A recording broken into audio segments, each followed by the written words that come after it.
राम राम मंडळी, मी तुमचा लाडका गणेश सोनटक्के. आज आहे पूजाला मॉर्निंग ड्युटी. मॉर्निंग ड्युटी असली की अशीच गडबड होती सकाळ सकाळी. वाजले सकाळचे 7:45. पटापट पळायला लागली आता पूजा ड्युटीसाठी. पुण्यामध्ये तर फारच थंडी वाढलेली आहे.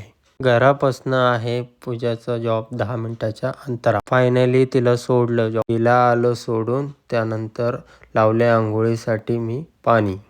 त्यानंतर मी घेतलं घरातलं काम आवरायला. फायनली आवरून झाल्याच्या नंतर मी निघालो आंघोळीसाठी. सगळं माझं आवरून झाल्याच्या नंतर मी निघालोय बघा कामावर. आज होता सुस रोडचा प्लॅन. पहिल्या कॉलला पोहोचलो. कॉल झाला 12 वाजता. मग निघालो कासरसाईला कॉल करायला. बरेच डॉक्टर ओपीडीला अवेलेबल नव्हते. दुपारचे वाजले आता 3. निघालोय आता जेवण करायला. डब्याला होती पोळी आणि गवारीचे शेंगाची भाजी. त्यानंतर निघालोय पाषाणला इव्हिनिंग कॉल करण्यासाठी. दिवसभर फिरून झाले आमचे आज टोटल 6 कॉल.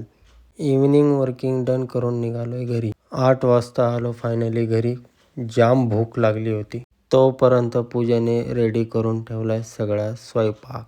फायनली बसलोय आता जेवण करायला. तर भेटूया नेक्स्ट ब्लॉगमध्ये. Bye bye.